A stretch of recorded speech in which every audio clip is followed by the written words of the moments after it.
Hi, this is Steve Pierce with Framework Productions, and in this season of Adorama Beyond the Sound, we're going to take you through most everything you need to know about recording live audio, working with multiple cameras at a time, lighting for a live setting, plus directing, editing, and all the post-production techniques associated with working with live events.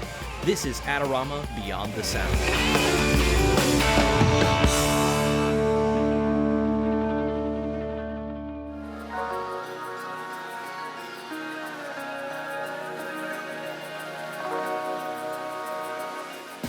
Hey, what's up? Today we are looking at the first of a two-part series for Beyond the Sound that's focusing on multi-camera editing. In this episode, I'm really going to look pretty much strictly at red workflow and setting up multi-camera sequences. If you're looking for more creative styles of editing, check out the second part of this episode, or if you're looking for how we shot it, or how we mixed it, or how we lit the project, look for those episodes as well on Adorama TV. So starting off here, we've got an empty project. And I'm going to show you first of all how to import media and how to set up some multi-clips. Multi-cameras can be very difficult, especially if you don't have time code locked, which we do not on this one. But I'm going to show you a great way to sync cameras that doesn't have to have time code associated with it. First thing I'm going to do is I'm going to start by importing all my footage. I'm going to work with the proxies, not the full resolution files. I want the full resolution files for when I'm done editing. So in here I have all of my cameras, my 5 cameras here, and these are the 4 reds. I'm going to drop down each one of them, and in here is this MOV file, and that's what I'm really after. I'm going to go through in Finder here, select all these MOV files.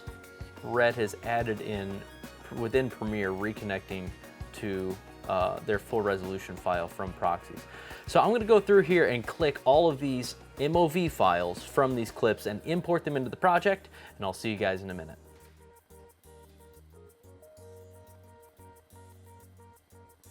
Now I've gone through and I've pulled all the proxy files out of my Finder window into Premiere. And I've taken them all and I'm going to just drop them down. I'm going to grab them all and just hold Command and drag them into my XX clips. This is just a working junk folder for me. I'm going to use it to set up the multi-clips, and then I'm never going to come back to this folder again. Okay, so it's important to know a couple of things about the way multi-clips work. Multi-clips, if I just grab 2 random clips here and say create multi-camera source sequence, here's all the ways you can sync stuff. You can sync it by in point of the source video, out point of the source video, time code, which is by far the best, and also you can do an audio reference. So if you have reference audio in your cameras and you have your record, Premiere will take and analyze the audio of all those tracks and try and match them up as best it can. It does a really good job, but it definitely has its limitations. By far, the most effective is time code. But today I want to look at a more indie way to sync cameras, something that I learned years ago working with DSLRs and I still use in live environments because I find it just completely reliable. So if I go into my list here of XX clips, and again, this is just all my proxy clips, right? I'm going to go ahead and I'm going to click on this first clip here.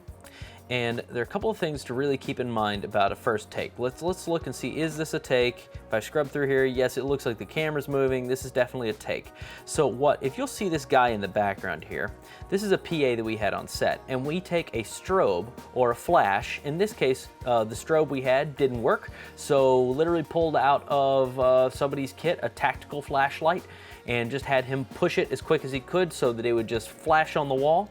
And you can see here it is right again. It's a little dim and hard to see. Usually a flash is nice and bright, but this one's a little more dim. Still works though. Light is off, light is on. There's our first frame. Set it up. I'm gonna put my in point right there on my A camera. And then I'm gonna mark this A camera with a different color. Let's say, lavender, just something so it stands out from the list. Now I'm gonna go find, right here is media duration. And so I can tell that this is a 5.5 minute take. And because we were pretty consistent on set, I'm always like, all right, everybody roll, everybody cut. They should be pretty close in runtime. So if I go down to B camera, scrolling down to B, let me see here. All right, let's see. This is 4.5 minutes. That's a minute off. Let's just look and see what's going on. Yeah, I don't think that's a take. I think that's, yeah, it looks like rehearsal or something. So I'm not gonna worry about that one. Let's keep scrolling down and find, if I'm looking at media durations, find 5.5 minutes. There's one, 5:33, and it's clip L017. Open him up. And now we are cooking with gas, I think. If I scrub through here, I'll see, yep, this looks like a real take. This looks like they're playing, yep. So I'm gonna go back here to the beginning. I'm gonna find where he points at the back wall also. Yep, there he goes, there's our guy with the flash. And, oh, I went got a little over eager, skipped over it there, but I go here. I'm gonna play it down. Oh, there it is. So if I go frame by frame here, I can see light off, light on, there it is, second endpoint. Now I've got an endpoint for my B camera as well. I'm gonna go ahead and label, I'm gonna go ahead and label him lavender as well. Label, lavender, great. So now I have two cameras that are gonna do that. I'm gonna do this real quick for cameras C and D and then show you how to create a multi-camera source sequence. The reason I like this is because it works with no matter what type of camera. And even if you have, DSLRs mixed with Reds, mixed with Alexas, mixed with cell phones, this is an undeniable way to sync footage for me. And so I prefer this even whenever we do have locket boxes. And we're using this many cameras and they're all pointing in different directions around the stage. It's so hard to find a single sync point. This, I find, just pick the closest wall or ceiling or floor that everybody can see and point a flash at it. Okay, so now what I'm gonna do is I'm gonna grab D1 here. I'm gonna grab my C, which is right here. I forgot to label him, but I can see he's 540. That's again why media duration is super useful. And this B camera, and then A camera. Now I'm gonna right click, say create multi-camera source sequence. I'm not using timecode for this, I'm creating endpoints. And I'm just gonna write in here for custom names, Eden James 01, because that's the name of the band that we're doing for this first clip.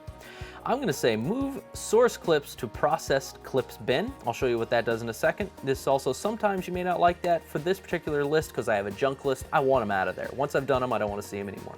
Click OK. From the endpoint, and there we go. Now it's moved those clips that I just had into this processed bin right here.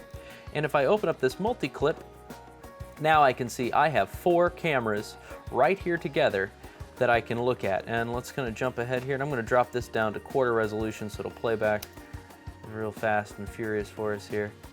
And I can see as I watch down that it looks like, yep, the guitarist, he's playing the lick, the drums are hitting, the dolly's there, the lead singer's starting to sing. We are in sync. So I'm gonna go through and make all the multi-clips. I'll come back in just a second and then we'll move on to setting up multiple sequences in one edit.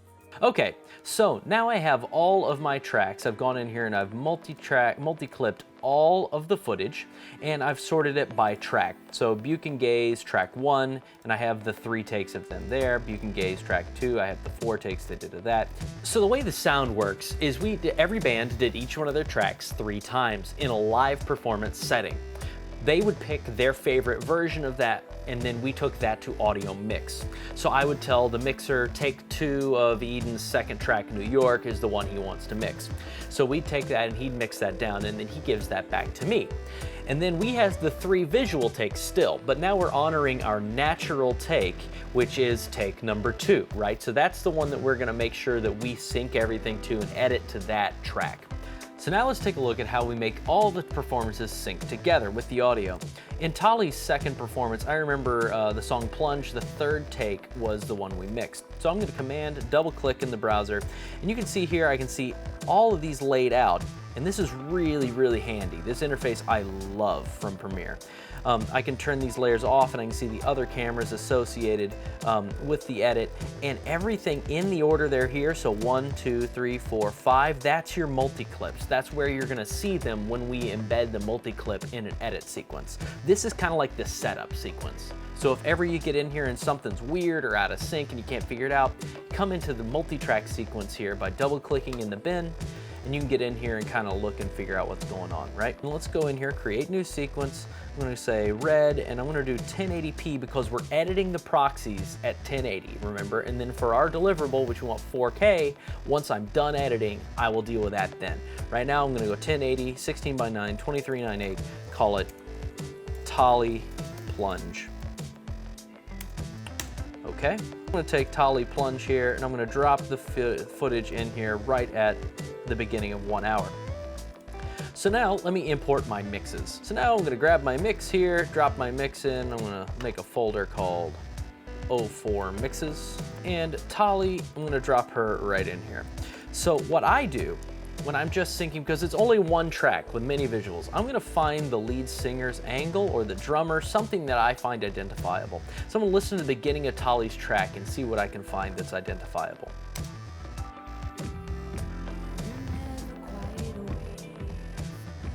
I've got everything synced, right? But now I want to start actually syncing up the tracks together, and I'm almost ready to start editing. There's one key thing in here you have to remember. So you have to remember again about footage. It takes a certain amount of bandwidth just to play a clip. So what I do is in Finder, I physically move my cameras to try and put one camera on each drive. So here I have two LaCie Thunderbolt 2 drives. Here I have a G-RAID, a 12 terabyte G-RAID, on which I put two cameras, because two cameras on Thunderbolt 2, I think that'll be okay. I have another LaCie rugged Thunderbolt 2. I put two more cameras on that. I figure I'll probably be all right, and that's my two Thunderbolt ports on my iMac. And then I also took another LaCie and I put it up via USB 3. I put one camera on that. So that's my 5 cameras that I'm gonna reference across 3 different drives. The reason I do that is, again, to make the processing easier on my computer and make the pipe through which the data has to come, I'm not gonna bottleneck it by trying to push all 5 cameras through one drive connection. So I'm gonna go in here, I'm gonna take something like Plunge. I'm gonna take Plunge here.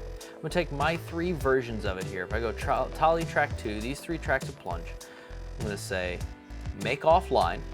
So I'm telling it to don't reference those clips anymore. I'm gonna right click again and say link media. Now, it knows where all the clips were, it just had them. So I have to uncheck down here, relink with others automatically. I'm gonna uncheck that because I wanna tell every clip where to go on which drive. So I've got my A clip here, I'm gonna tell A, it sees where it was, but I don't want it to go there. I want camera A to go over here. I want camera A to go to this drive, and I'm gonna tell it search on 59 instead of 58. There it is, it found it, click OK. I'm gonna do the same thing for these next 2. I'm gonna go to camera C and D. I want them to reference my other drive on the other Thunderbolt connection. I'm gonna go camera D, I'll click locate. And then I have this G-RAID here, which I've just put on here, camera C and D, Beyond the Sound, search. Got that, found it, locate, same thing. It's looking at G-RAID Studio, camera C and D, Beyond the Sound, search, got it, D, same thing. So I'm gonna do the same thing with camera C, and I'm gonna search that out for this same drive, and then camera E, I'm gonna point to that 3rd USB 3 drive, and then we'll be able to see the playback make a big difference.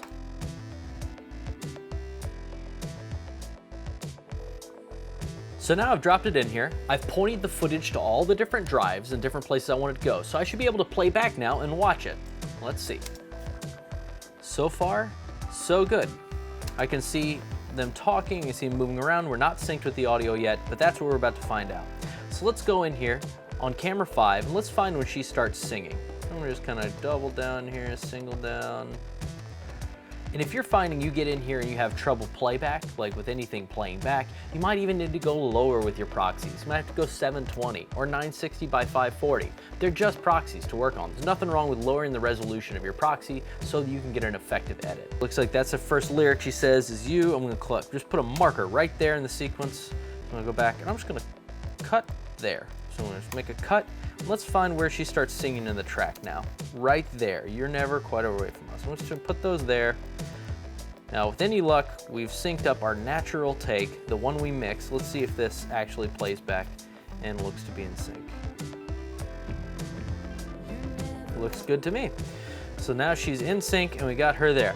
So I would do the same thing with the other 2 tracks, go through and when she finds where she starts singing, putting them on top and knowing you're gonna have to shift a little bit as the song goes on because it's gonna drift. Why don't I actually look ahead now to a track that's already finished, one I've already edited, because now I want to talk about how do we get back to the original colored file, right? So if I'm going to turn off my multi-camera, and here's a track that I've already edited, and you can see it has all the cuts from the different 3 tracks. And again, you can look at the video on creative editing to see how I actually go through and edit the 3 takes together to get the best edit out of them. But for now, we're gonna look at this, and let's get this online. So, first steps first here. I'm not even really gonna worry about all the offline media or any of that. I'm gonna just, or all the disabled clips or any of that. What I'm gonna do is I'm gonna take this, I'm gonna duplicate the sequence, and I'm gonna call it online. Online, we'll say underneath underscore 01. Great. So what I moved all of those clips into proxy media, just because it makes a little bit more sense to me now that I've got it all done. I'm gonna grab all these clips, I'm gonna right click, and I'm going to say proxy reconnect full resolution media. So that is what we're gonna do here is I'm gonna click that. It's gonna open up my locate footage window. It looks very, very similar. Reconnect full resolution for these media clips. And you can see here it's referencing the A001 C003.mov, which remember whenever we looked at Finder, that was our that was our proxy file. What we're looking for now is the red raw. I'm gonna click attach down here at the bottom. This opens up the clip I'm looking for. As I look here, it's A01C03, A01C03 here in the folder. I'm gonna click on the 01R3D, that red file. Click OK, and it's gonna locate media. It's gonna take it just a minute, but it should go through and it's gonna reference all these clips and reference the red file, the R3D file, rather than the .mov file. And now let's look at what these files look like. Okay, did you see the big jump there? Reconnected the media, it all of a sudden jumped, and the color looks crazy now. So if I click F, if I click this clip and click F and bring it up here in the source monitor, we'll see a couple of things. I'm gonna go properties. Now it shows that, yep, now it's a red raw file. So it automatically switched all my clips from ProRes MOV proxy file to the red raw file that was next to it in the same folder. Also, this is now a 6K file. The resolution's a lot larger. So I'm gonna let's check see what my sequence settings are, because remember we were editing in HD, but we wanna master in 4K. So I'm gonna go sequence settings. See, I'm in an HD setting. I'm gonna change this from airy to red cinema. We're gonna change this to 3840 by 2160, which should be 16 by 9 4K, which is what we want to master to. Click OK. Okay, we're gonna lose all our previews, but that's all right. And now I can see, I'm also gonna see my adjustment layer is still showing up as a 1080p adjustment layer. I could fix that by scaling to frame size. But I actually don't want this adjustment layer anymore. I'm just gonna turn it off because red brought through the custom LUT that we were working with on set. So again, I hit E and I'm gonna go to my effect controls, and now you can see that we have our red LUT, and this is the one we used on set, Black Panther 1.cube from lutify.me, which is a fantastic website. And you can see I can turn that off and it will turn off the LUT here, and it just goes back to the raw footage, but we want to keep that LUT because I want to send it to the colors for reference. But now we're in 4K, our resolution of our source clips are still 8K, so I gotta go Command All, right click. Sometimes you have to deselect it and reselect it, but I want to set scale to frame size, and you should see it now jump back in there. Now I have an online red raw file in a 4K sequence that I'm gonna master that I've scaled down from 6K, so we're scaling down our larger resolution to fit, and it has our reference color in here. So when I send this to our colorist, he has all this information and reference to work with, and it's still a 4K file. I'm ready to work with my final files back in here and put it in and finish the project. And you can see even as I press play in half resolution, let's go down to quarter. As I press play, the red raw files do pretty well whenever they're only one clip at a time. It's whenever we were looking at multiple files at a time, we're looking at 4 or 5 cameras at a time, that it really struggles with playback. So, long story short, that is how you set up a multi-camera sequence with multiple cameras and sync multiple angles together. In the next video, I'm going to look at how you actually start editing with multiple clips and putting them on top of each other to make the best edit possible with multiple live takes.